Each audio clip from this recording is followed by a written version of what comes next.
Bonjour à tous et bienvenue sur ma chaîne Planète Strange, bienvenue dans Retro Strange numéro 4. Je vous souhaite à tous une excellente année 2025 à vous et à vos proches, surtout une bonne santé, c'est le plus important, que vous puissiez prospérer, lire des bandes dessinées, des comics books ou de la science-fiction. Évidemment, je vous le souhaite de tout cœur. Et que si la santé va bien, que le bonheur suive et que la prospérité aussi, hein, comme dirait Spock, longue vie et prospérité. Aujourd'hui, sur Retro Strange numéro 4, comme vous pouvez le constater, j'ai mis un numéro 4. On va parler d'un groupe tellement symbolique avec ce chiffre. On va parler de 2 albums des 4 Fantastiques. Alors je me suis dit, mais rétro, planète, qu'est-ce qu'on peut raconter sur les 4 Fantastiques que les fans ne pourraient éventuellement pas connaître? Alors j'aurais pu raconter un arc mythique comme celui où le Surfeur d'Argent et Galactus sont arrivés pour la première fois sur Terre. J'aurais pu raconter la rencontre avec les Inhumains aussi, évidemment. Et puis ou celle avec Black Panther, et voilà. Il y a tellement de récits et de sagas à raconter autour de ce personnage, enfin de ces personnages de cette série, qui est tellement riche, hein, pour ceux qui me suivent un peu, vous savez ou pas que les 4 Fantastiques et Spider-Man sont les 2 séries que je préfère absolument à travers le temps, et je considère les 4 Fantastiques comme le tronc commun de l'univers Marvel. C'est là où beaucoup de choses ont émergé. Il serait très difficile de construire s'il n'y avait pas eu tout ce qui a été créé dans les 4 Fantastiques. Mais bon, ça je vais pas y revenir, j'en ai déjà parlé. Je vais vous présenter un arc et un récit, enfin 2 récits, puisque voire 2 et demi, puisque je suis, et ça c'est l'exercice de style de Retro Strange, je vais parler de 2 albums des 4 Fantastiques, donc forcément d'histoires qui sont liées aux 2 albums. Donc on va parler, si vous avez vu la miniature, de Le Maître des Esprits, donc qui est l'album, j'ai un trou de mémoire, c'est l'album numéro 15, numéro 15. Faut que je change de lunettes. Il est temps pour 2025 que j'aille chercher ma paire de lunettes. Non, c'est l'album numéro 18, donc qui est sorti au premier trimestre de l'année 1979. Une couverture, j'imagine, de Jean Frissano, hein, que vous pouvez admirer. Et un autre album qui est pas en si bon état, c'est la suite, puisque le récit était sur les 2 albums, donc je me suis dit, on est obligé de parler des 2, hein. Je vais parler des Les Sortilèges de Diablo, qui est l'album numéro 19, sorti au 3e trimestre de l'année 79, toujours avec une couverture de Jean Frissano, et tout ça aux éditions Lug. Voilà, un Retro Strange qui commence bien, non? Vous pensez pas? Donc, qu'est-ce que je peux vous dire sur ce Retro Strange et sur ces 2 albums? Donc, retour sur les albums des Fantastiques. C'est quoi donc les albums des Fantastiques pour les plus jeunes qui ne connaîtraient pas du tout ce type de format?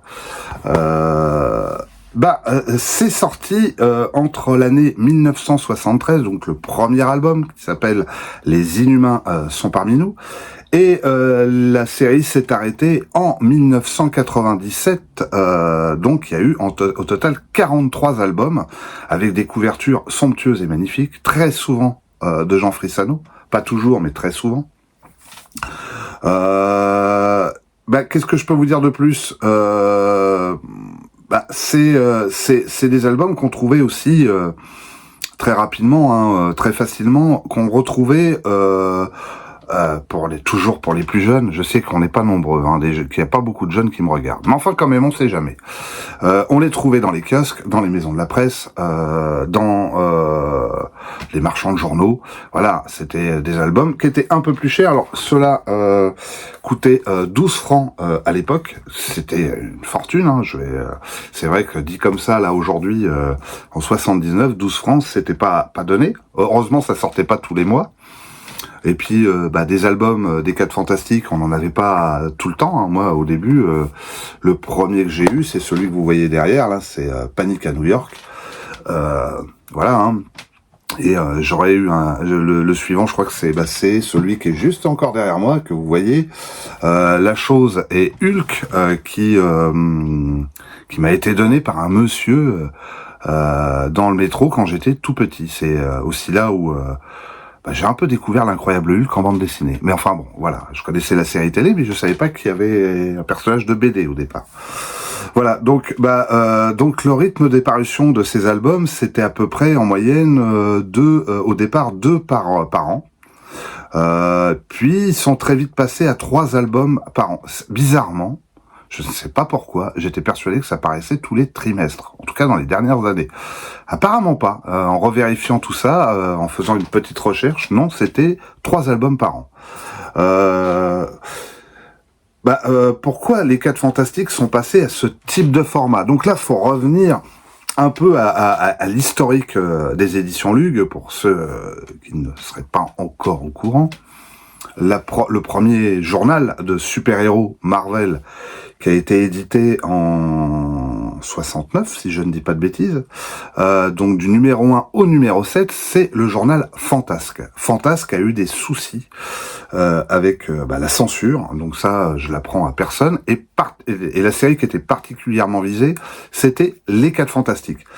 À cause de la chose, très souvent c'était elle qui était réprimée par la censure, parce que considérée comme trop monstrueuse, et puis aussi liée, comme c'est quand même des séries de bandes dessinées où il y a beaucoup de bagarres, et que la violence dans les comics books était pas du même degré que ce que nous avions probablement à l'époque dans la bande dessinée franco-belge. Mais ça, je nuancerai, parce que on y reviendra très rapidement. Le journal va s'arrêter.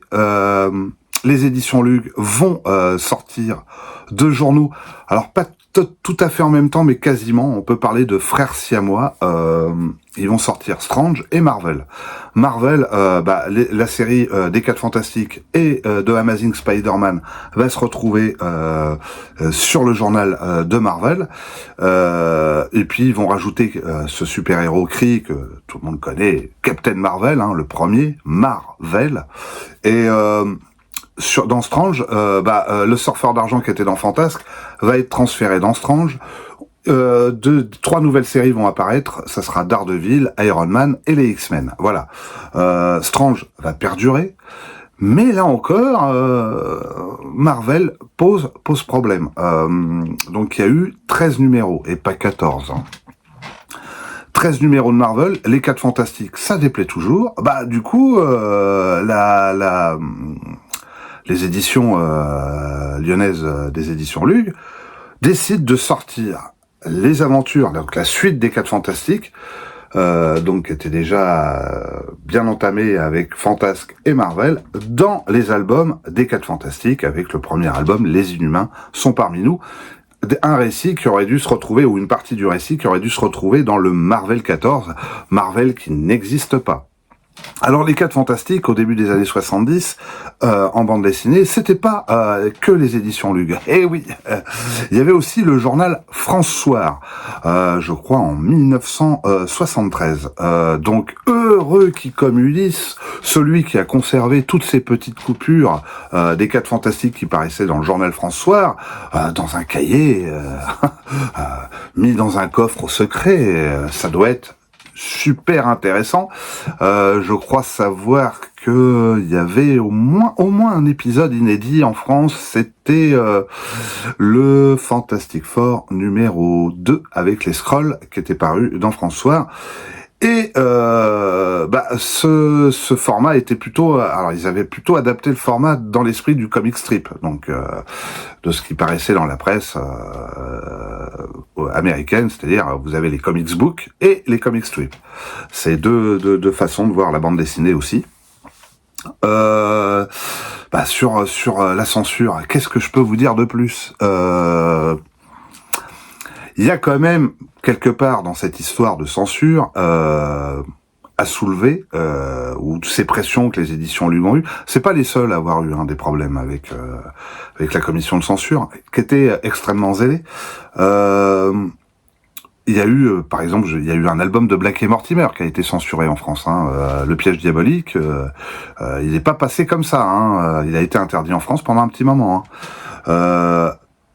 C'est l'aspect idéologique, parce que c'est très surprenant, très très surprenant que on interdise ces comics books à cause, soi-disant, de la violence. Je reprends les propos, alors que un journal comme le journal de Pif Gadget publiait les aventures de Rahan. Alors, je suis un fan de Rahan, je suis un fan de Pif Gadget, mais je n'arrive pas à comprendre comment un personnage comme Rahan, qui ne tue pas toujours ceux qui marchent debout, mais ça arrive quand même de temps en temps, qui éventre à tour de bras des animaux, qui affronte et tue aussi des gentils cannibales. Comment une série pareille a perduré, alors que à côté on a embêté les éditions de comics book Marvel, donc qui étaient éditées chez l'éditeur Édition Lug. S'il n'y a pas derrière tout ça un aspect politique, je ne comprends pas. Voilà. Donc on remerciera, alors j'ai plus son nom, si je vais vous le retrouver, monsieur Pierre Morelli, qui était donc le président de cette commission de censure. S'il est encore de ce monde, mais ce qui m'étonnerait fortement, parce que les années ont passé, oui, on peut se poser la question de pourquoi ils ont plus tapé sur les comics books que parfois sur la bande dessinée franco-belge, d'une certaine obédience. Voilà, c'est tout sur le sujet, sur le sujet de la censure. Donc tout ça est à méditer. Bref, ce que je peux vous dire de plus, c'est vrai que on peut réfléchir aussi au contenu de ces albums. Donc, de l'album 1 des 4 Fantastiques, donc Les Inhumains sont parmi nous, à l'album 19 qui sont les sortilèges de Diablo, donc l'album que je vais vous présenter, on est dans la continuité, comme je vous l'ai expliqué, et la suite de ce qui avait été publié dans Fantasque et Marvel. L'album 20 est un album un peu pot-pourri, donc c'est celui qui est juste derrière moi, où on retrouve, que je dise pas de bêtises, un annual, il doit y avoir un Marvel Feature, un Marvel 2-in-1, voilà, un peu un pot-pourri, un peu bouche-trou, même si j'ai bien aimé l'annual de cet album. Ensuite, c'est de la réédition, ou partiellement de la réédition, puisque quelques histoires ne seront pas dans les albums des 4 Fantastiques. Donc, au moins, jusqu'à l'album 38, jusqu'à l'album 38. Alors, c'est entrecoupé aussi d'Annual et de Giant Size, les albums des 4 Fantastiques. De temps en temps, on avait des récits un peu plus récents ou un peu plus modernes, pour l'époque, que cette réédition de vieilles aventures. Et du numéro 39 au numéro 43, c'est la deuxième édition, c'est-à-dire qu'on revient, on reboucle le premier album des Inhumains sont parmi nous. Donc les Inhumains sont parmi nous apparaissent 2 fois dans les albums des 4 Fantastiques. Voilà, c'est à peu près tout ce que je peux vous dire sur ces albums de manière générale.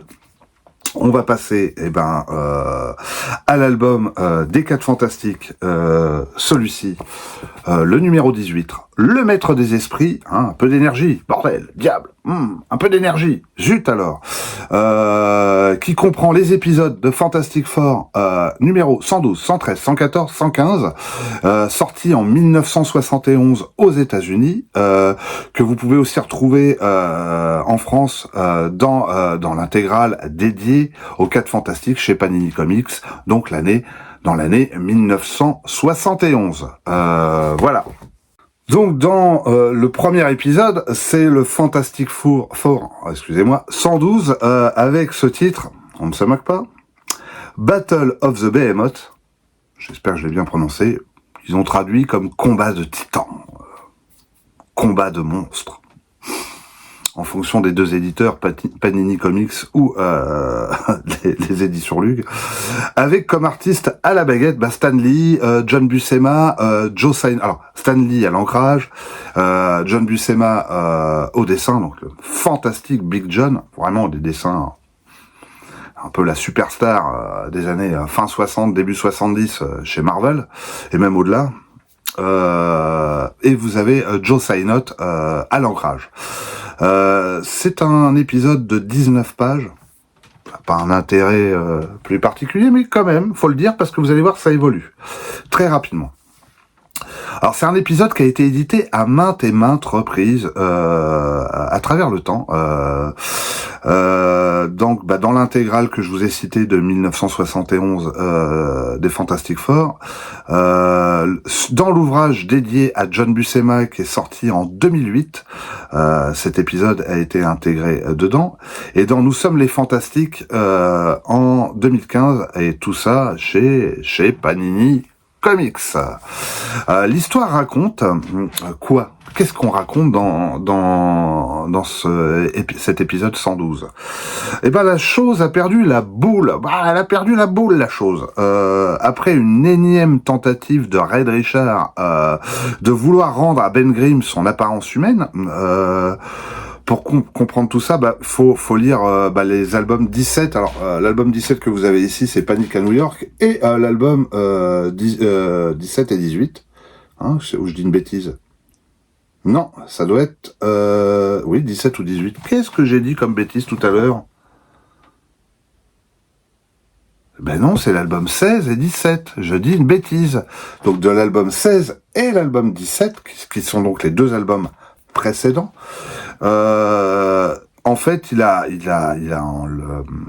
en essayant de lui rendre son apparence humaine, il lui a donné la capacité de changer de forme à volonté. C'est-à-dire que d'un coup, Ben Grimm peut redevenir Ben Grimm, ou il peut redevenir la chose quand il veut, ou voire même partiellement physiquement. C'est assez surprenant. Il y a quelques planches de John Buscema qui sont là, on se dit, bon, mais qu'est-ce qui se passe là? D'un coup, il a les bras de pierre et le corps humain. Seulement, ça va altérer sa personnalité. Ben Grimm va devenir de plus en plus irascible au fur et à mesure de ces multiples transformations. Et ça va poser un problème. Et là, on arrive un peu à l'aboutissement de tout ça. La chose est en pétard et casse tout. Enfin bref, il est pas content. Red Richard est très très ennuyé. Alors, il a une idée complètement fantasque. Il se dit comment on peut régler un problème de caractère comme celui de Ben Grimm, et qui est spécialiste dans les mutations et les radiations. Mais qui peut me sortir de là? Et quelle idée farfelue là? Il décide d'appeler quelqu'un qui a un gros problème de caractère, à savoir Bruce Banner. Oh, Bruce Banner, alias l'incroyable Hulk. Alors là, et évidemment, qu'est-ce qui se passe? C'est un peu sur la fin de l'épisode 111, qui est donc dans l'album qui est juste derrière.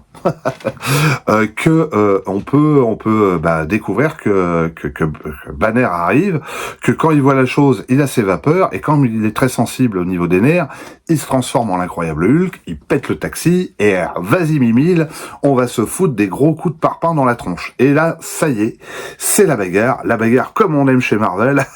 Hulk la chose, tous les fans réclament cette bagarre sans arrêt. Ça doit être, si je ne dis pas de bêtises, dans l'ordre chronologique, leur troisième rencontre, car ils s'étaient déjà rencontrés à 2 reprises. Alors la première fois, une ou deux baffes, une ou deux mandales, mais rien d'extraordinaire. Par contre, la troisième fois, avec au final l'intervention des Avengers, ça c'était une vraie bagarre, et j'étais assez admiratif du courage de Ben Grimm, je dois vous l'avouer. Il est assez impressionnant, il sort avec les honneurs dans ce combat.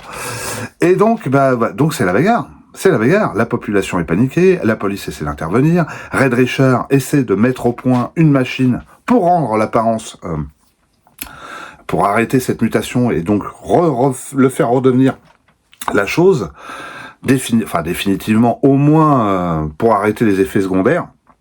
Et fin du game, quoi. Seulement voilà, Alicia Master, la petite amie de Ben Grimm, va arriver toute paniquée. Alors faut savoir, pour ceux qui l'ignorent, qu'il ignorerait encore, Alicia Master est non-voyante. Donc elle arrive probablement au son des coups, parce qu'elle doit entendre les coups de poing et les coups de parpaing. Et Ben Grimm se retourne quand il voit la femme qu'il aime. Il fait preuve d'inattention. Et là, ce perfide, que dis-je, ce traître, c'est un traître de l'incroyable Hulk, en profite pour lui coller un gros uppercut en pleine tronche. Et là, Ben Grimm, étendu. Mais alors, quand je dis étendu, on peut même parler de laissé pour mort. Donc, Ben Grimm est KO, voire mort. L'épisode se termine là-dessus. Voilà, donc... ce qu'on peut dire sur cet épisode, c'est qu'on est dans la pure tradition de ce que faisait Marvel, c'est-à-dire des confrontations entre super-héros. Voilà, donc Hulk la chose, c'est un peu le point d'orgue de tout ça. Qui est le plus fort entre Ben Grimm ou l'incroyable Hulk? C'est qui le plus fort? C'est qui? Ils ont déjà répondu par le passé à ça, c'est plutôt l'incroyable Hulk, malheureusement. Mais enfin, la chose est courageuse. Voilà, c'est tout ce que j'avais à dire sur cet épisode. Épisode 113. Alors, l'épisode Fantastic Four 113, The Power of the Overmind. Alors, toujours avec la même équipe artistique, donc je vais pas... Voilà, toujours 19 pages. Voilà. Alors, soyons clairs sur le sujet du nom d'Overmind ou de Mastermind ou du Maître des Esprits. C'est les éditions Lug à l'époque qui ont décidé d'appeler Overmind, parce que de son vrai nom, je suis désolé, Mastermind. Le seul souci qu'il y a là-dedans, c'est qu'il y a déjà un Mastermind dans l'univers Marvel que nous on connaît en France sous le nom du Cerveau, qui est un ennemi assez récurrent des X-Men. Donc c'est lui le maître des esprits. Et donc voilà. Donc pour des raisons de cohérence, je ne vais pas l'appeler Mastermind, même si c'est comme ça que son nom est indiqué. Je vais l'appeler Overmind, de son vrai nom. Son nom original, ne m'en veuillez pas. Bon, qu'est-ce qui se passe après cette belle baston et ce chaos mortifère qu'a subi Ben Grimm? Alors que Bruce Banner, alias l'incroyable Hulk, fuit à l'anglaise, je dirais même plus, il part comme un P sur une toile cirée, le lâche, le perfide. Les Fantastiques arrivent au secours de Ben, mais ne trouvent aucun signe vitaux sur la chose. Donc du coup, Red Richard d'un coup dit peut-être qu'avec mes instruments à l'intérieur du Baxter Building, on va trouver une solution pour savoir s'il est toujours vivant. Eh oui, notre pauvre Ben, il mérite pas de mourir quand même. Donc avec ses barres élastiques, hop, il embarque la chose, hop, tout le monde se barre. La foule, on sent que la foule est de plus en plus hostile vis-à-vis des 4 Fantastiques, voilà. Donc il se barricade un peu à l'intérieur du Baxter Building, et puis, heureux événement, Ben Grimm est toujours vivant, Red Richard réussit à inverser le processus, lui rend son aspect de choses définitives, et Ben Grimm est redevenu l'homme heureux, l'homme de bonne humeur, l'homme sympathique qu'il est, contrairement à ce perfide Hulk. Voilà, donc à partir de là, il se passe un phénomène étrange, une boule lumineuse apparaît dans le ciel, et apparaît devant les membres des 4 Fantastiques, le gardien, alias Uatu, donc ce gardien gigantesque avec cette grosse tête là. Je sais que certains d'entre vous regardent quelques fictions chez Disney Marvel, donc si ceux qui regardent What If sauront de qui je parle. Voilà, ce personnage énigmatique qui est donc un extraterrestre qui vit sur la Lune, sur une face cachée de la Lune, sur une face où il y a de l'air respirable. Oui, je sais, c'est un peu... faut y aller, sur les ruines d'une cité que les Kree ont construite, mais ça c'est une autre histoire. Le gardien est là pour nous observer. Et il fait partie des plus vieilles races de l'univers. Il est intervenu assez souvent dans la vie des 4 Fantastiques. Il est censé pas intervenir, mais il est déjà intervenu. Mais en général, quand il vient donner l'alerte, quand il tire le signal d'alarme, c'est qu'on a affaire à The Menace. la menace. Et là, on se dit, oh là là, c'est chaud patate, de quoi il s'agit, qu'est-ce qui va se passer? La dernière fois qu'il est venu, ça a été le surfeur d'argent et Galactus. On a eu l'homme molécule, voilà, donc... que va faire, que vient dire le gardien là-dessus. Et il donne un avertissement. Il dit « Gare à Overmind ». Ouh là là, c'est un nouveau jeu de société, ça? Non, c'est Overmind. C'est avec ces quelques mots que le géant intervient, il disparaît après, suite à cette alerte. Les 4 Fantastiques restent bouche bée, comme d'habitude. Oh, mais oui, en même temps, hein, quand on voit Elvis Presley débarquer dans son salon, ou Yul Brynner, on fait ça. Hein. Oh, voilà, donc le gardien, il repart sur la Lune, hop, évaporation, je retourne sur la Lune. Qu'est-ce qui va se passer? Les Fantastiques se posent la question, c'est quoi cette nouvelle menace? C'est quoi ce Overmind? Qu'est-ce qu'il va nous faire?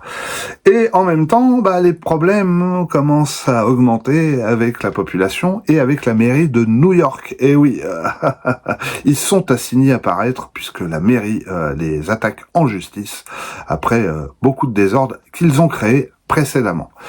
Voilà comment se termine cet épisode. Ce que j'en pense, c'est que déjà, il y a une bonne base qui est mise en place, assez intéressante, puisqu'on a affaire à une nouvelle menace, une menace qu'on n'a encore jamais vue dans l'univers Marvel. Et on se dit, le fait de pas la voir, cette menace, et de ce mystérieux nom, à l'époque, Mastermind ou le maître des esprits, à quoi on a affaire exactement? Et donc, ça donne envie de lire la suite, quoi. Et on va lire la suite. On passe donc au Fantastic Four 114. Alors là, on va y aller avec mon accent anglais de tueur. But who shall stop the Overmind? Toujours 19 pages, toujours le même scénariste, toujours le même dessinateur, mais il y a une astuce, c'est plus Joe Sainot à l'ancrage, c'est Frank Giacoa. J'espère que je le prononce bien, parce que j'ai jamais vraiment réfléchi de comment se prononcer son nom.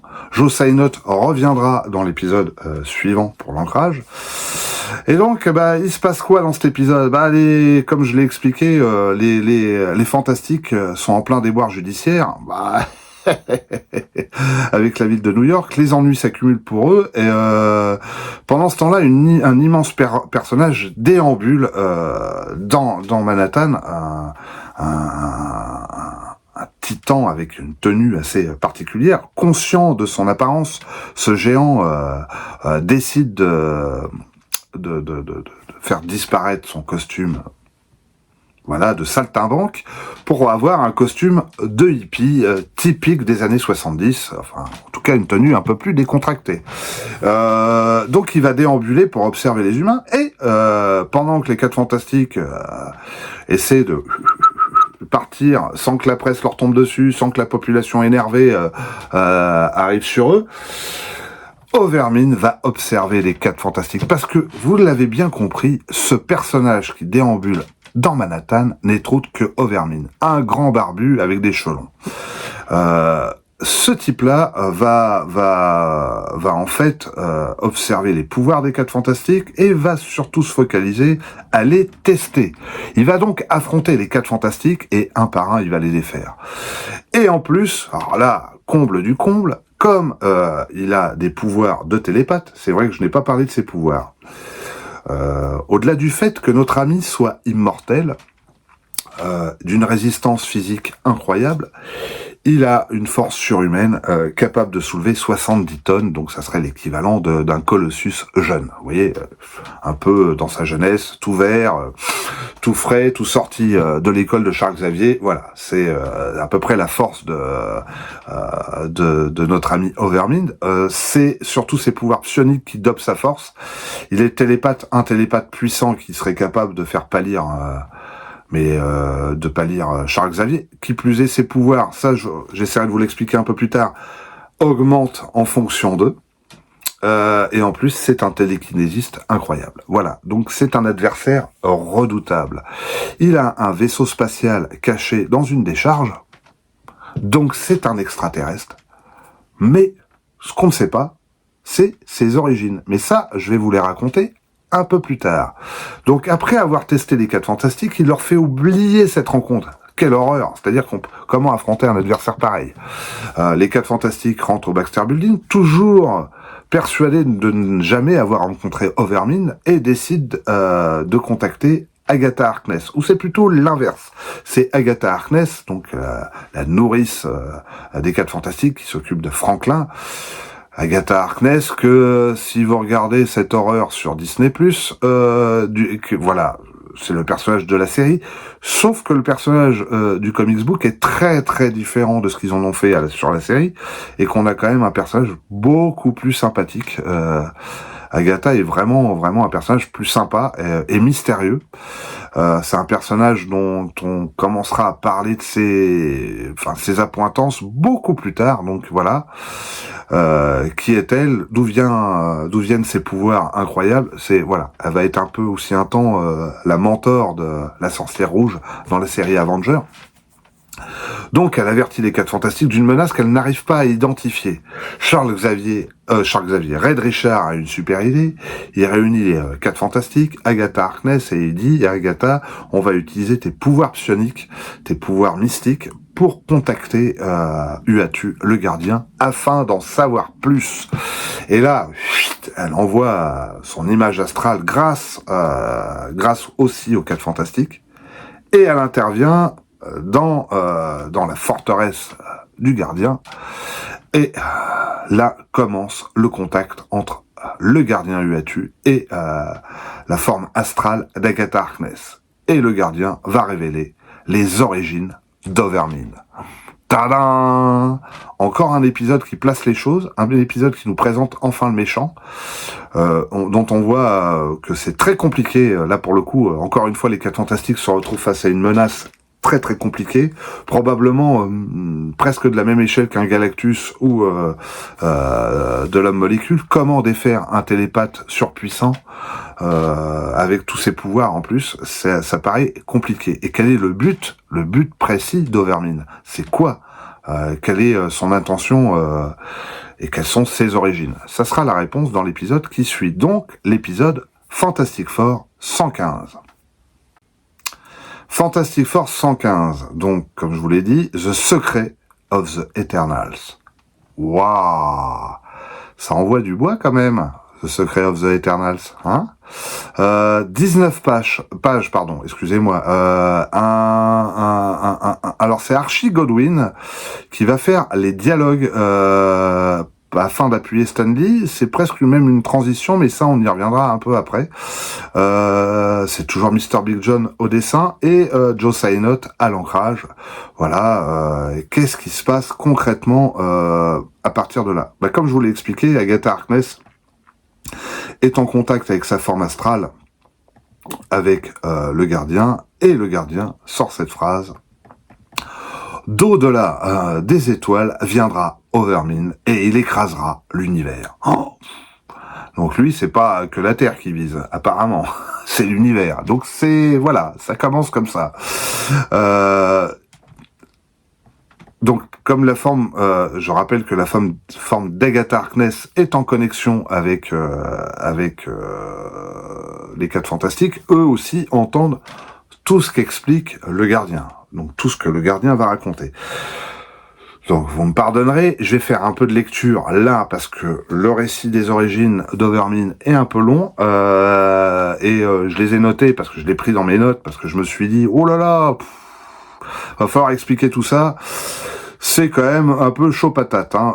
Donc voilà. Donc qu'est-ce que je peux vous dire? Si, on va commencer par le début. Vous avez entendu le mot Eternals. Et ça vous rappelle rien? Un film, Les Éternels? Oui, c'est pas mal. Même si le film c'est un peu écarté en gardant quand même un peu le sens de tout ça, où il y a quelques incohérences, avec les Éternels de Marvel Comics, donc les Éternels créés par Jack Kirby dans un magnifique ouvrage que je vous ferai voir à la fin. Voilà, ça commence comme ça. Alors les éternels sont en fait créés par les célestes. Les célestes, c'est donc ces extraterrestres gigantesques qui peuvent mesurer 600 à 800 mètres de haut. Waouh, ouais, Galactus à côté, c'est un Lilliputien.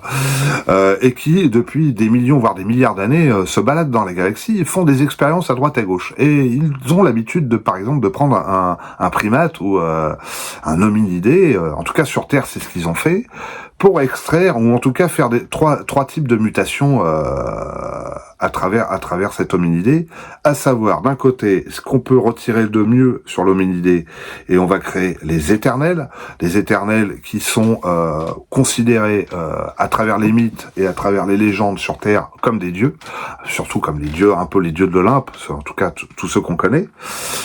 Vous avez les intermédiaires, c'est-à-dire nous, les êtres humains, qui sont bien, mais pas tout à fait bien. On est à la frontière, quoi. Vous voyez le tableau. Et puis vous avez les déviants qui, à travers le temps, on prendra pour les démons et qui seront les ennemis, en tout cas sur Terre, toujours des éternels. Alors les éternels, on les connaît, je veux dire, on en connaît certains, mais ça, j'y viendrai après.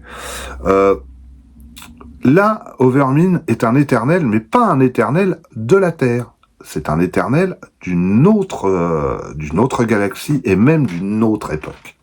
D'une époque très très très lointaine. Et il vient pas de la galaxie de Star Wars. C'est moi qui vous le dis. Qu'est-ce que je peux vous dire ? Je vais essayer de reprendre ce que j'ai écrit sur ces origines parce que je vous avoue que c'est pas simple. Donc tatata, je vous ai parlé de ça. Voilà, sur Terre, en fait, ce qui se passe, c'est que sur Terre, c'est les humains qui ont pris l'ascendant. C'est nous qui contrôlons la Terre. Les éternels, pour des tas de raisons, des raisons idéologiques, des raisons philosophiques, des raisons aussi de lutte intestine, vont refuser de prendre la domination sur la Terre. Et donc certains vont se cacher sur le mont Olympe. Et d'autres, suite à des guerres intestines entre eux, justement, pour savoir s'ils devaient prendre la domination, certains vont quitter la Terre, vont être bannis de la Terre, et ça va créer la colonie de Titan, dont vous connaissez au moins un des personnages de Titan, puisque Thanos est un éternel de Titan. Et puis, ils vont aussi coloniser Uranus, où ils vont créer une cité. L'un des personnages les plus affiliés, on va dire, aux éternels d'Uranus, c'est j'en ai parlé dans un des premiers brefs de comics, c'est Marvel Boy. Marvel Boy a été adopté par les éternels d'Uranus.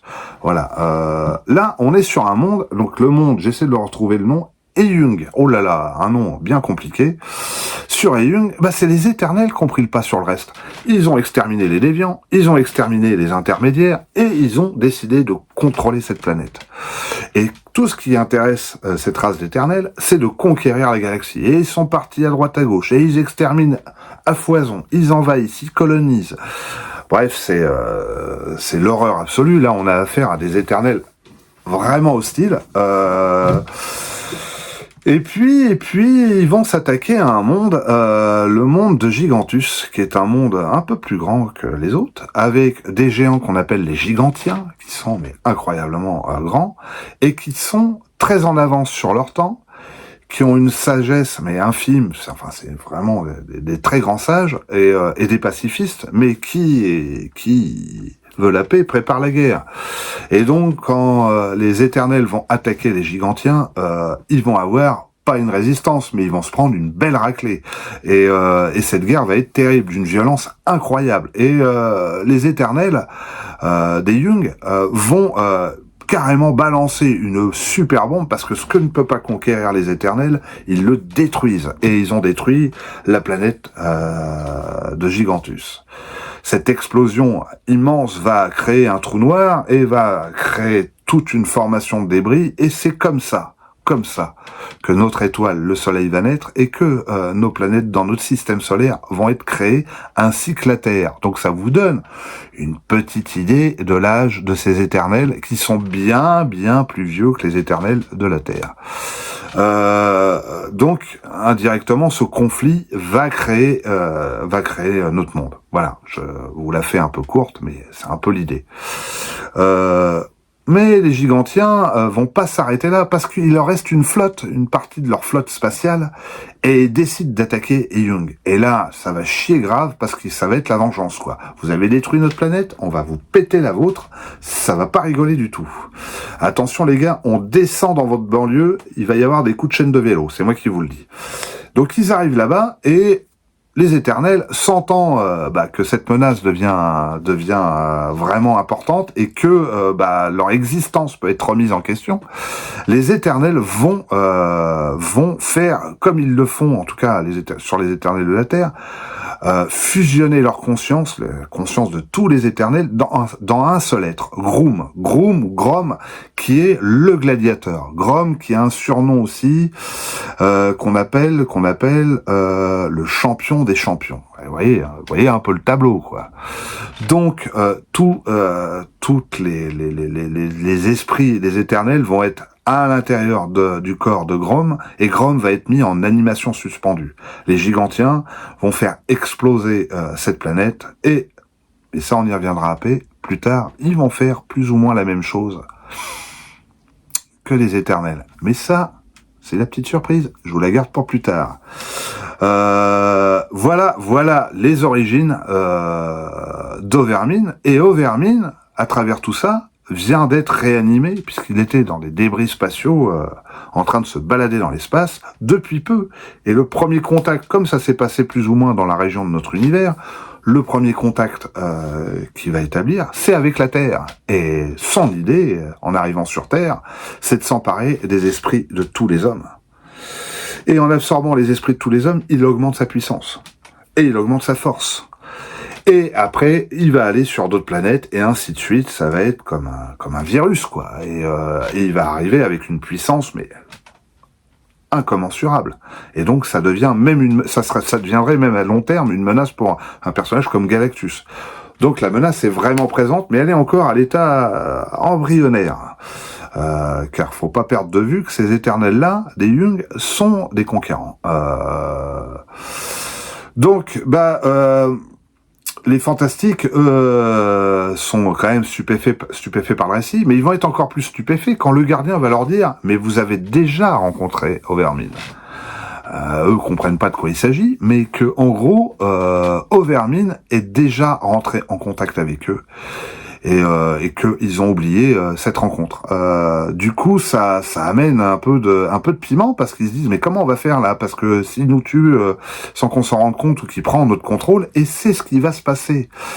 Il va prendre le contrôle sur l'un des 4 Fantastiques, et pas l'un des moindres, à Red Richard. Red Richard va se retourner, donc Mister Fantastique va se retourner contre les 3 autres Fantastiques, et va prendre la fuite.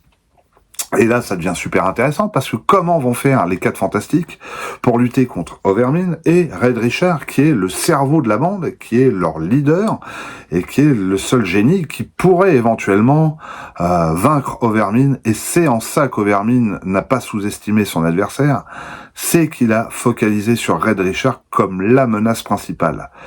Mais à force de regarder de trop près une menace, comme celle de Red Richard, il va perdre de vue que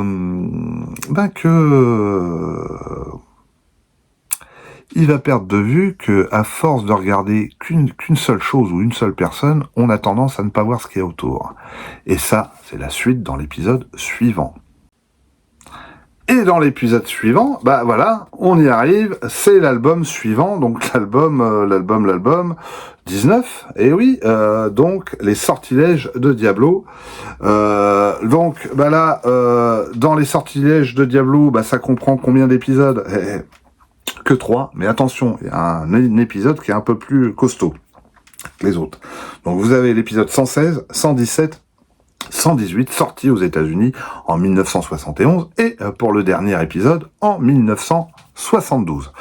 Les épisodes sont retrouvables pour toujours dans l'intégrale des Fantastic Four 1971 et dans l'intégrale des Fantastic Four 1972 pour le dernier épisode. C'est toujours chez Panini Comics, il n'y a pas grand chose de dire à plus. Donc là on est dans le Fantastic Four 116, The Alien, The Ali, comme l'ail, and Armageddon, No Fall, The Final Hour. Oh la vache, j'ai failli me faire une entorse. 34 pages. Vous voyez ce que je veux dire? Là, on est passé au niveau au-dessus. Donc c'est vraiment un épisode qui est considéré comme une conclusion qui va être, ça va envoyer du lourd. Hein. C'est Archie Goldwyn qui remplace Stan Lee, voilà. Hein, c'est toujours Joe Sinnott à l'ancrage, John Buscema au dessin. Qu'est-ce que je peux vous dire de plus? Bah, le récit, l'histoire, ça va être compliqué pour les 4 Fantastiques, les copains. Mais oui, ça va être compliqué. Les 3 membres des Fantastiques sont abasourdis par la trahison de Red Richard. Donc, à l'initiative de la Torche, ils vont utiliser un des appareils de Red Richard qui permet de le suivre à la trace, puisqu'il laisse des petites particules, des petits résidus de radioactivité. Ça va les emmener sur le fameux terrain vague où cache Overmine son vaisseau spatial, et 2 des Fantastiques, notamment la Torche et la Chose, vont s'attaquer à Overmine en disant: toi mon bonhomme, ça va chier des dents, je vous le dis tout de suite, on va se bastonner. Donc ils se bastonnent, mais ils se prennent une raclée monumentale, évidemment. Overmine est beaucoup plus puissant. Parallèlement à ça, la foule devient de plus en plus folle. Il y a des émeutes partout dans Manhattan, dans New York. Les gens s'entre-déchirent, s'entre-tuent. Enfin, c'est une horreur. Et tout ça sous l'effet du pouvoir psionique de Overmine qui prend de plus en plus le contrôle, en tout cas sur New York, et qui, à long terme, prendrait le contrôle de la Terre. Vous voyez, même Charles Xavier, il aurait des migraines après ça. Ça aurait été intéressant d'ailleurs, une confrontation Overmine à le professeur X. Vas-y mon pote, on se bagarre. Un film où il y aurait beaucoup d'action. Il serait face à face, personne parlerait, personne bougerait, et on peut faire ça au moins pendant 3 heures, 3-4 heures. Et puis là d'un coup, paf, il y en a un qui tombe. J'adore l'idée. Prochain film de Marvel et Disney, le professeur X versus Overmine. Oh, génial. Donc, voilà, Suzanne Richard, l'épouse de Red Richard, elle réussit à échapper aux griffes de son mari, s'enfuit avec une espèce de motojet, un truc un peu moderne, vous voyez, elle vole, c'est une petite moto qui vole, je pense, ça doit pas être une moto électrique, enfin à mon avis, celle-là doit consommer pas mal, et puis bonjour le CO2. Enfin à l'époque, l'écologie en 79, on s'en foutait, c'était la crise. Et oui, choc pétrolier, tout ça, paf, allez hop, on a, voilà, plus d'essence. C'est trop cher. Ouais, heureusement, on a mis des centrales nucléaires. C'est hors sujet, là. On est hors sujet. Bref, elle part avec sa motojet, et d'un coup, elle perçoit le signal des 4 Fantastiques. Pour ceux qui l'ignoreraient, il y a un pistolet d'alarme. Quand on tire en l'air, il y a un chiffre 4 à l'américaine, comme celui-là, qui apparaît dans le ciel. En général, c'est les 4 Fantastiques ou les très très proches des 4 Fantastiques qui utilisent ce pistolet. Là, il s'agit de Jarvis. Et oui, vous connaissez Jarvis. Jarvis, c'est le majordome des Avengers qui se rend compte de la situation. Donc, Suzanne va débarquer dans l'hôtel des Avengers. Et elle se dit, oh, on est sauvés, il y a les Avengers. Ils vont leur foutre une bonne bagarre. Et là, Jarvis leur explique, il fait, ouais, mais les Avengers, ils sont pas là, ils sont en balade.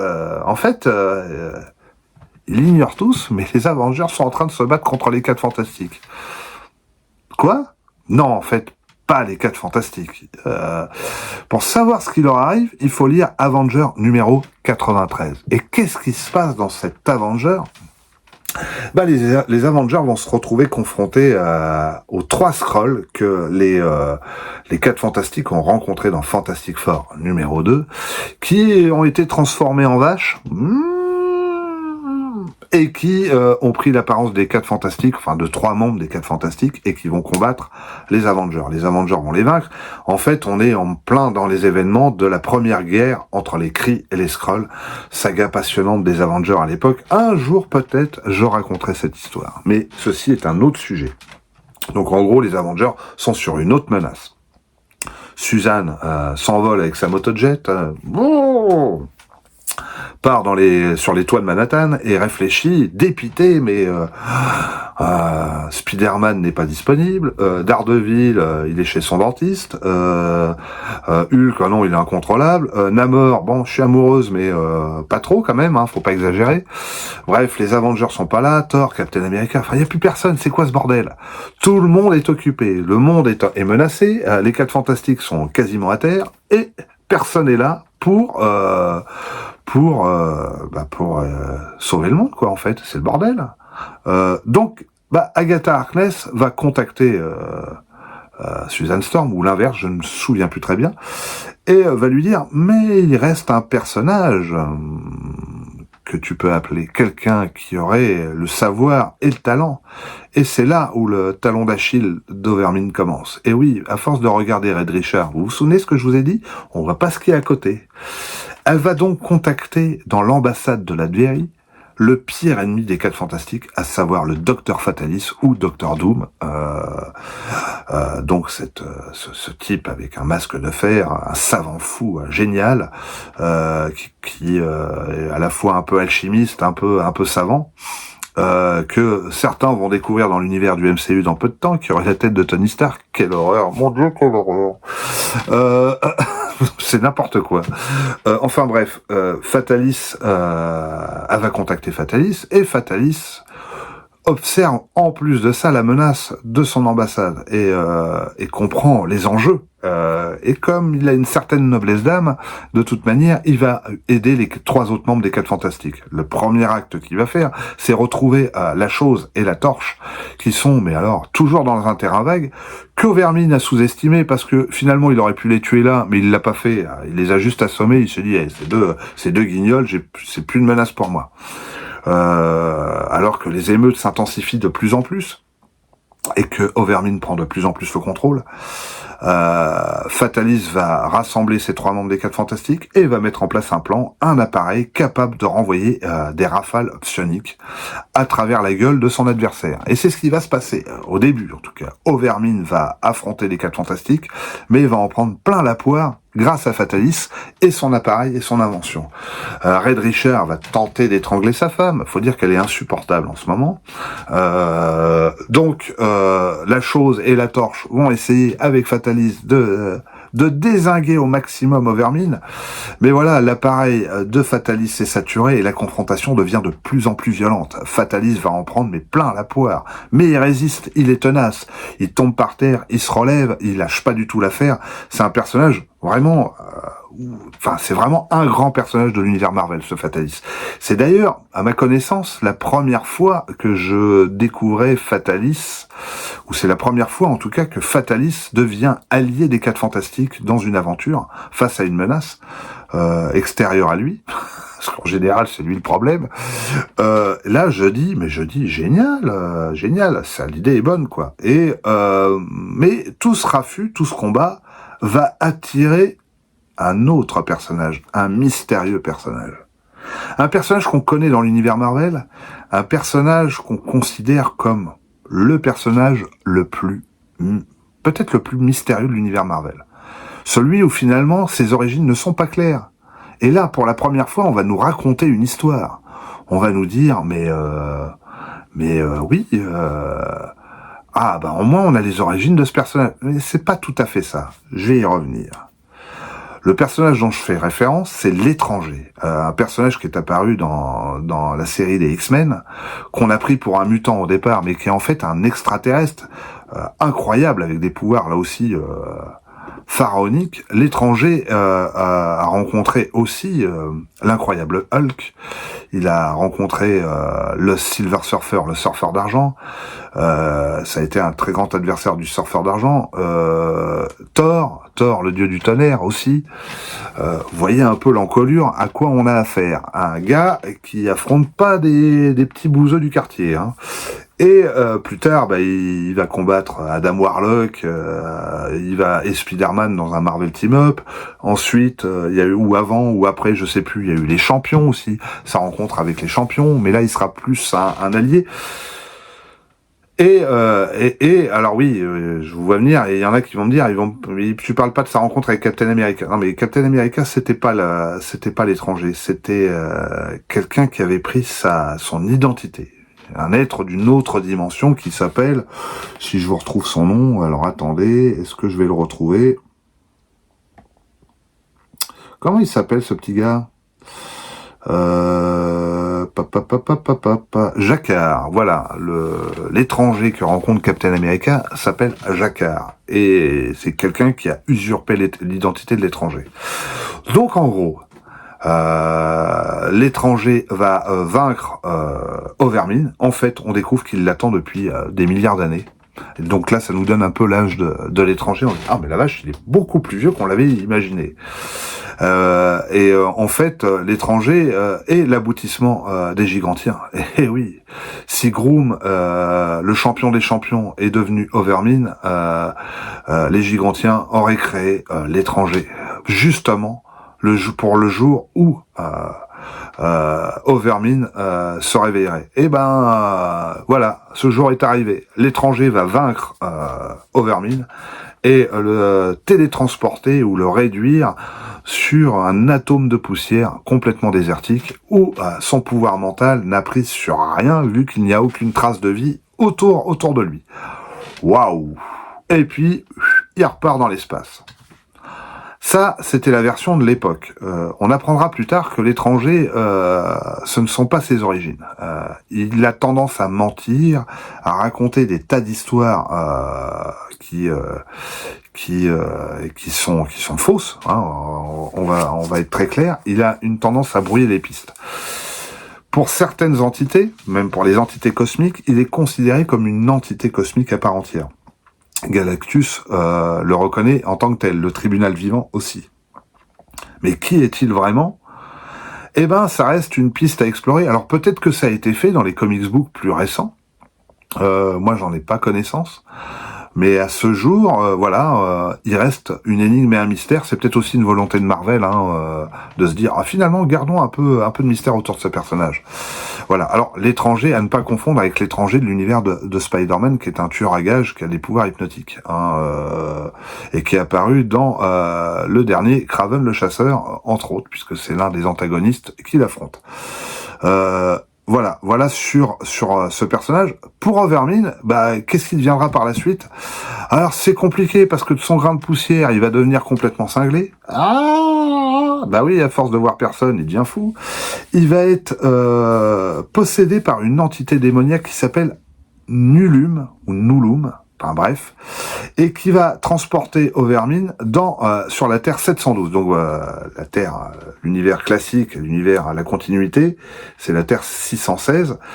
Là, Overmine, il va être envoyé dans le monde parallèle, dans le multiverse, sur la Terre 712, qui est la Terre de l'escadron suprême. Voilà. Et là aussi, avec l'influence de Nullum, il va utiliser ses pouvoirs et contrôler cette Terre, vaincre l'escadron suprême. Je ne me souviens plus comment, mais ni pourquoi, parce que les épisodes restent pour l'instant totalement inédits en France.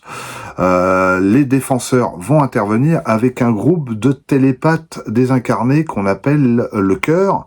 Donc je sais plus combien ils sont 6 télépathes et vont aider les défenseurs à vaincre Overmine et à rétablir entre guillemets l'ordre dans l'univers de l'escadron suprême. C'est les événements dont on parle dans cette mini-série sur l'escadron suprême, cette première mini-série qui est génialissime, dont un jour je parlerai. C'est une obligation parce que c'est vraiment bien. Voilà, donc les défenseurs vont revenir. Le Cœur a pris possession d'Overmine et Overmine va être un membre des défenseurs pendant un temps. Voilà, aussi curieux que ça puisse paraître. Puis il va quitter les défenseurs et il va devenir un simple vagabond qui erre à travers les États-Unis d'Amérique. C'est une curieuse fin pour un personnage pareil.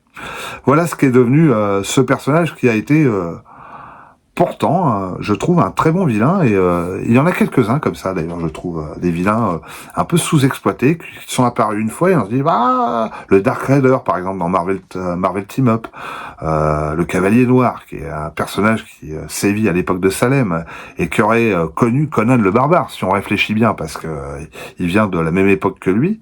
Vous avez je sais plus d'autres vilains là qui me viennent plus à l'esprit mais qui ont marqué mais qui ont été sous-utilisés. l'utiliser.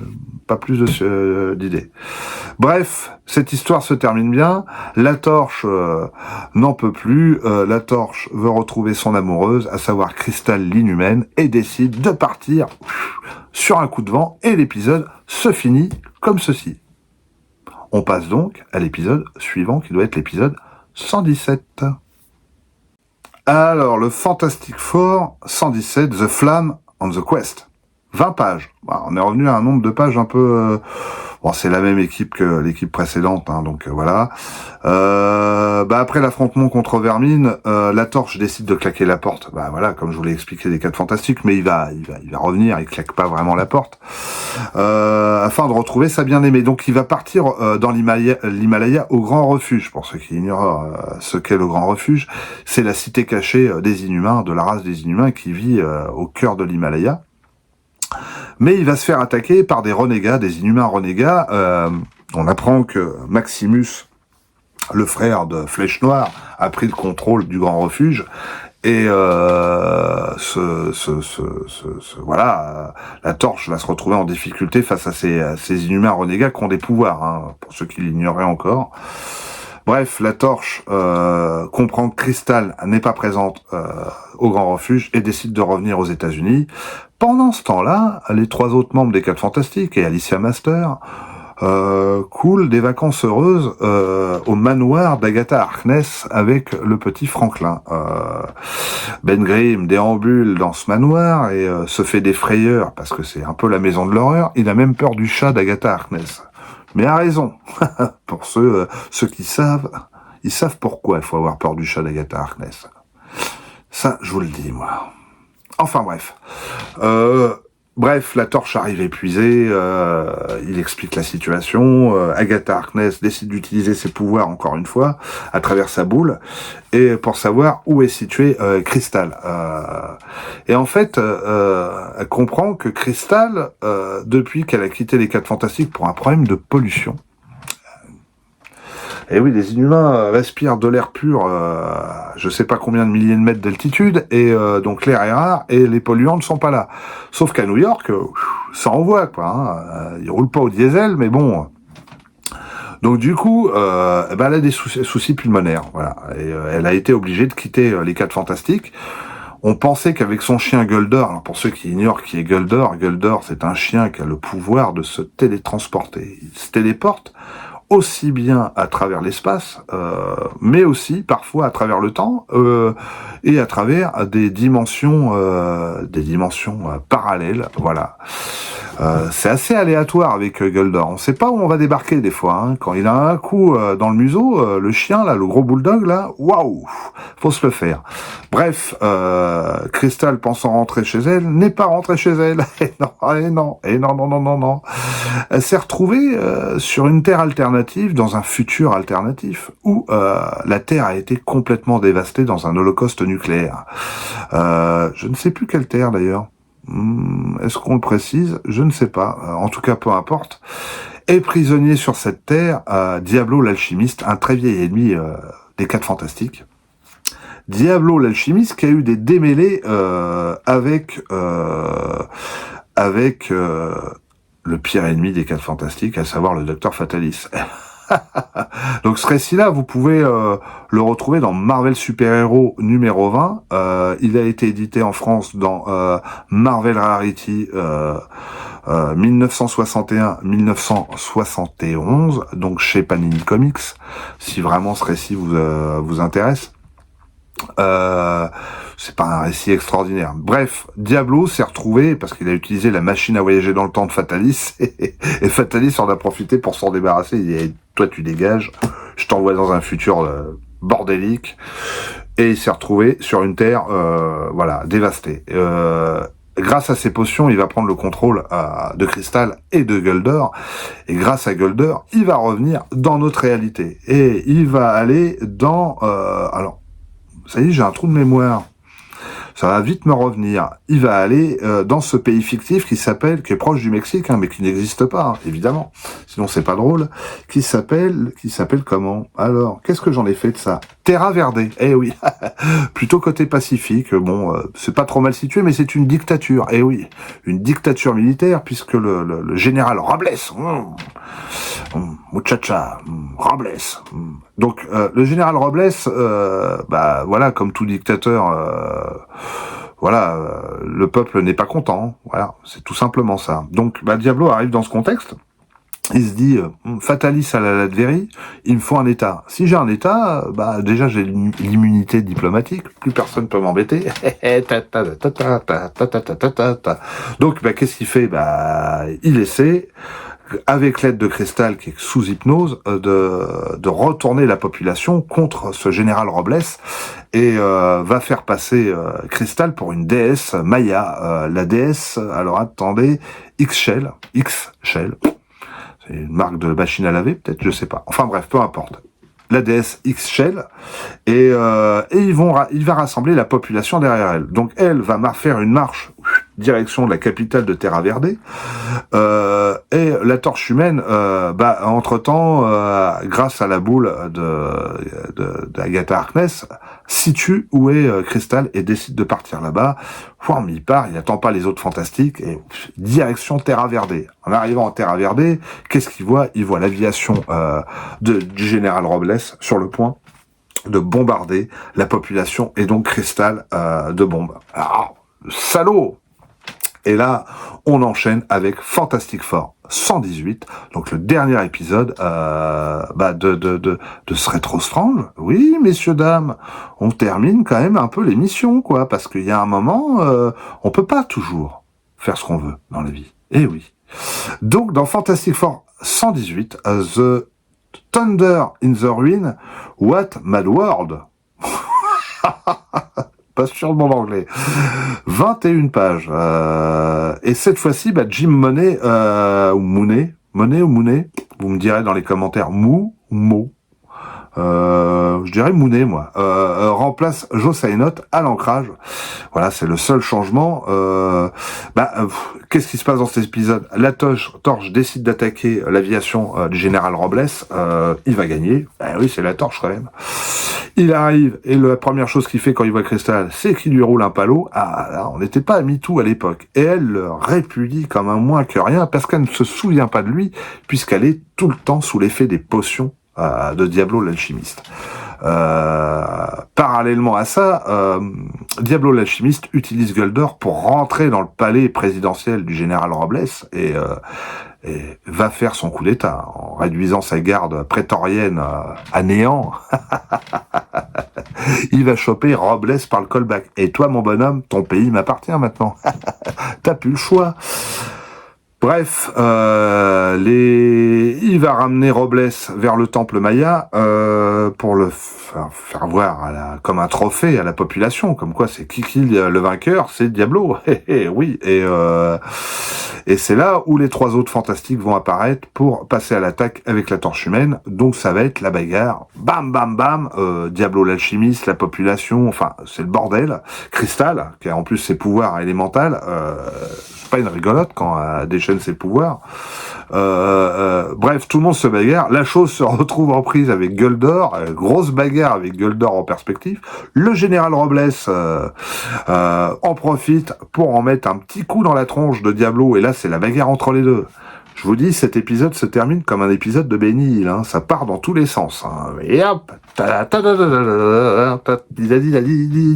j'ai plus la musique en tête, mais vous voyez de quoi je veux dire. Bref, donc le général Robles se bagarre avec Diablo, et là une des potions part dans une autre potion, et ça fait une explosion. Bam! Plus de général Robles, plus de Diablo. Diablo m'emmerde, le général Robles m'emmerde. Blam! Seulement, voilà, la chose et Guldor étaient dans les parages, et eux aussi ont disparu. Bref, tout le monde se réveille, Cristal reprend ses esprits, les effets de la potion s'arrêtent, la population se rend compte que Diablo est un manipulateur, enfin, ça finit bien, vous voyez, hein, Terra Verde est sauvé d'un autre dictateur, en fait, en gros, pour jusqu'au prochain. Je suis pas certain d'ailleurs que ce pays fictif ait été réutilisé dans l'univers Marvel. Si vous en savez plus que moi, vous me mettez dans les commentaires. Nous là, j'avoue, j'en sais rien. Bref, où est passée la chose, où est passé Gueldor. Et là, c'est l'angoisse, parce qu'ils se disent, ils sont morts, l'explosion, plus personne. Et d'un coup, ils réapparaissent, tous les deux. Portail s'ouvre, et on voit Gueldor et la chose. Et la chose, Ben Grimm va raconter une étrange histoire. Il s'est retrouvé avec Gueldor, quand le chien l'a téléporté, ils se sont retrouvés dans une ville plutôt type 19e siècle et ils se sont fait attaquer par des personnages on a l'impression qu'ils sont tous sortis des romans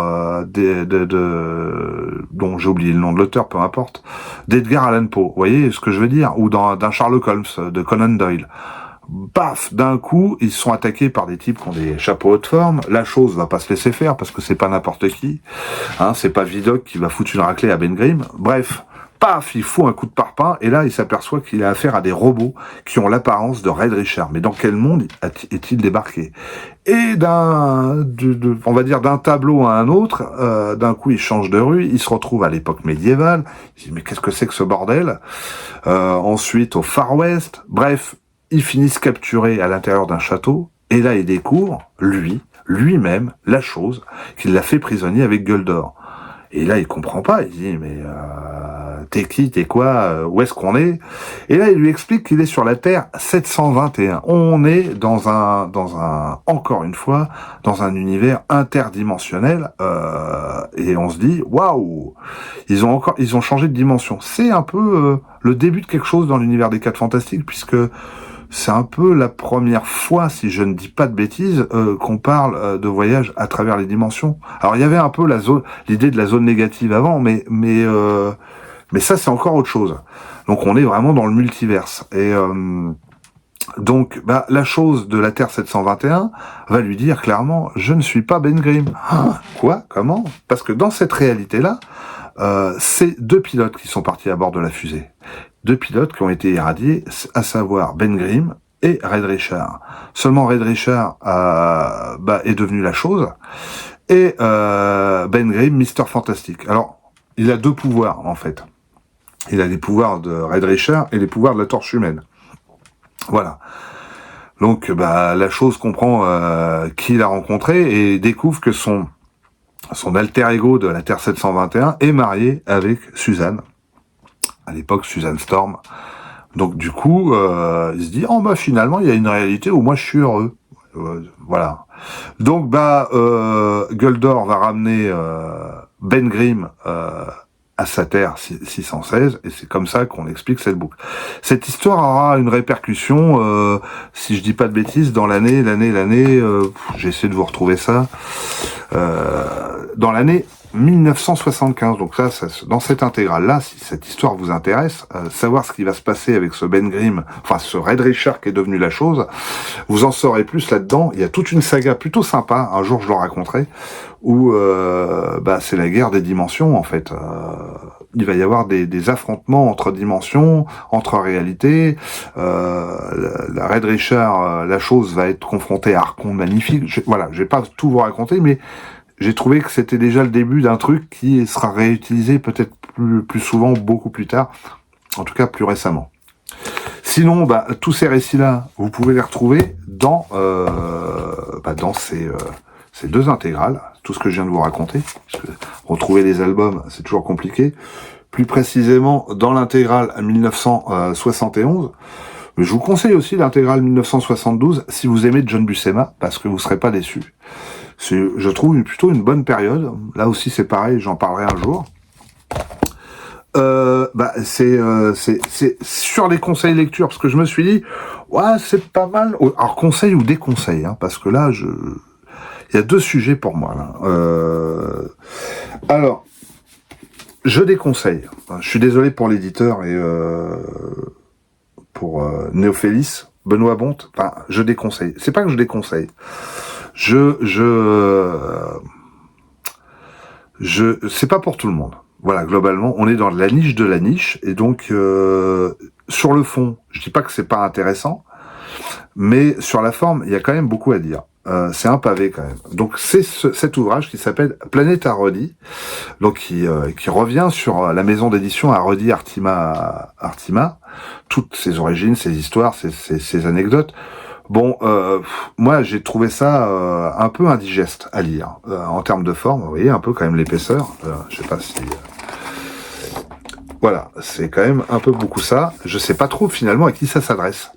Je rappelle qu'on était des lecteurs d'Haredi Artima, on n'était pas des lecteurs de Guerre épée. Hein. Enfin, j'exagère quand je dis ça, mais on peut être les deux, mais et souvent on l'est, mais c'est pas tellement le truc que j'attendais. Voilà, sous la forme, je m'attendais à un truc beaucoup plus digeste, et j'ai trouvé que c'était assez pénible à lire. Voilà. C'est un avis qui n'engage que moi. Évidemment, vous pouvez l'acheter si vous êtes vraiment passionné de bande dessinée, de comics book. Moi, je vous le déconseille. Voilà. Par contre, toujours, je crois que chez le même éditeur, hein, si je dis pas de bêtises.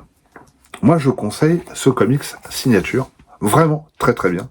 Alors là, je sais pas qui c'est qui édite ça d'ailleurs. Néophélis édition. Donc là, vous voyez, hein, là, j'ai pas été sympa avec eux. Là, je vais être super sympa avec eux. Ça, c'est beaucoup plus digeste, je trouve, à lire.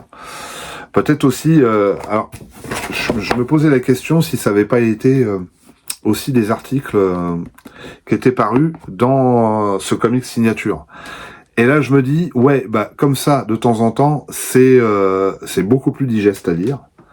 En revanche, dans un MOOC, enfin un bouquin comme ça, c'est un peu plus compliqué quand même.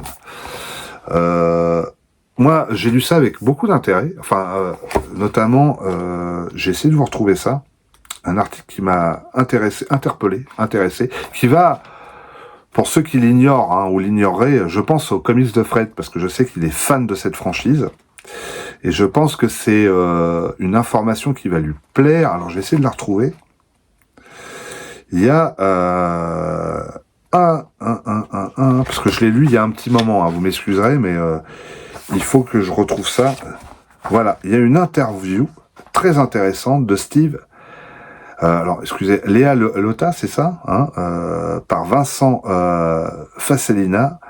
Donc, il parle de la bande dessinée de Star Wars, qui est sortie dans les années 70, donc la bande dessinée Marvel de Star Wars. Alors, je sais pas si vous voyez un peu. Et on apprend une anecdote très intéressante qui recoupe un peu ce que j'ai expliqué dans le Bulder sur la planète des singes et sur l'aspect de comment il construisait une adaptation de bande dessinée en film. Et là, je parle que de l'adaptation du film de 77. Donc il explique que les 2 premiers numéros sont sortis avant la sortie du film. Et ça, j'ai trouvé ça fascinant. C'est-à-dire que les lecteurs aux États-Unis ont découvert finalement le début du film en bande dessinée, ceux qui les ont achetés à l'époque, avant que le film sorte en salle. J'avais noté que et j'en reparlerai sûrement dans un rétro strange, tiens, ça peut être un bon rétro strange.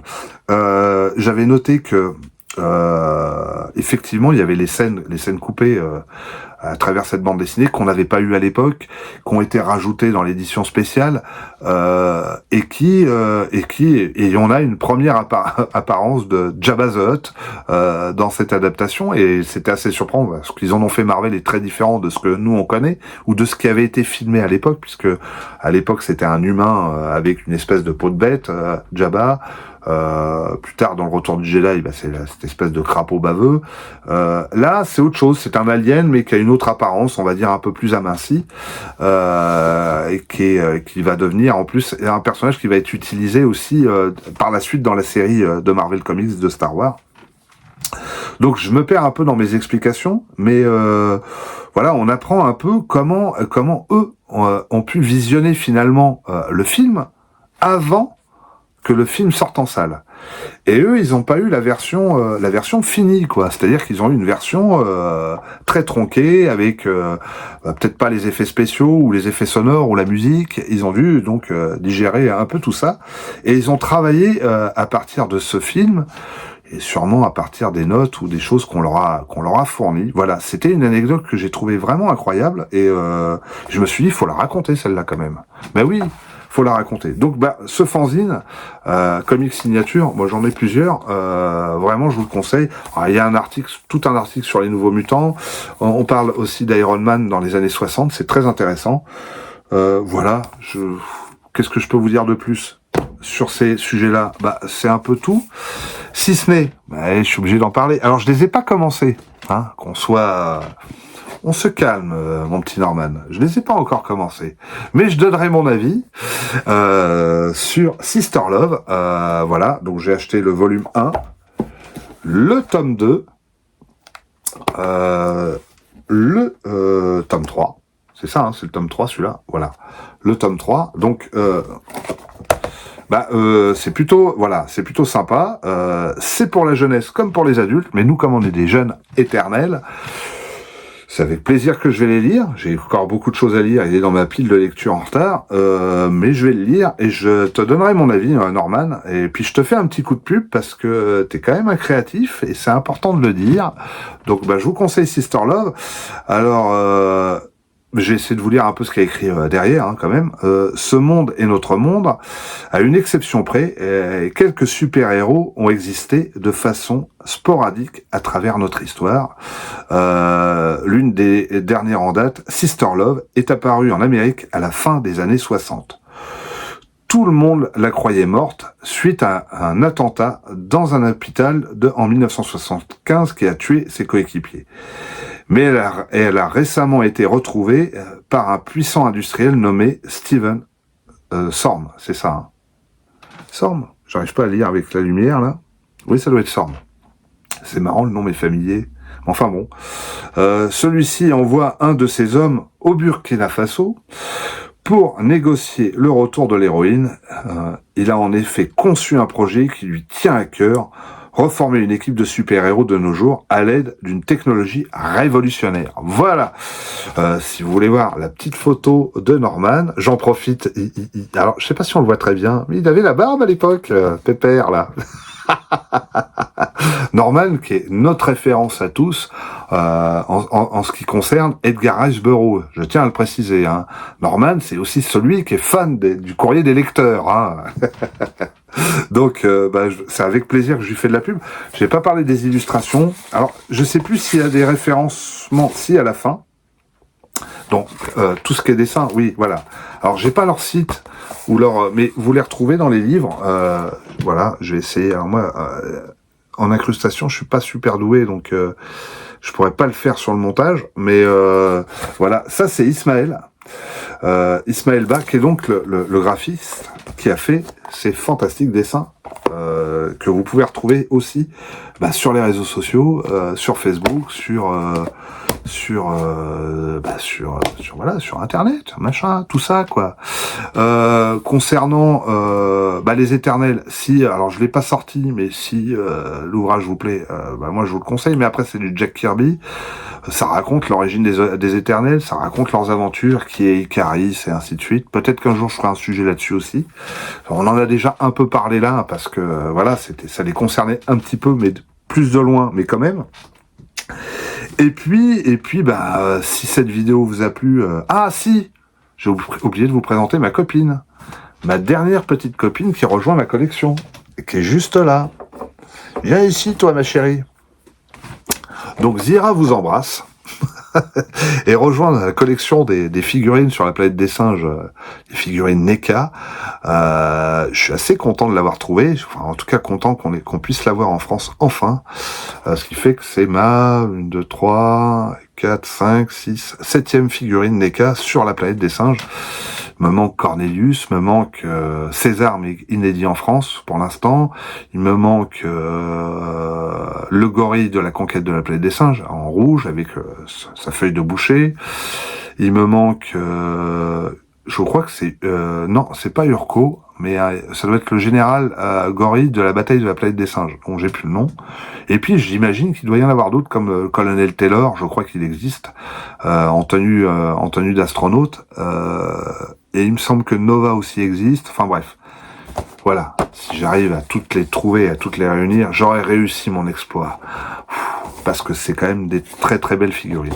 Voilà. Donc sur ce, Si cette vidéo vous a plu, si ce Rétro Strange vous a plu, vous mettez un petit pouce bleu, hein, vous partagez, commentez, faites-moi plaisir, abonnez-vous.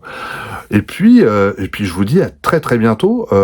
J'ai le Bulder numéro 20 commence à se monter.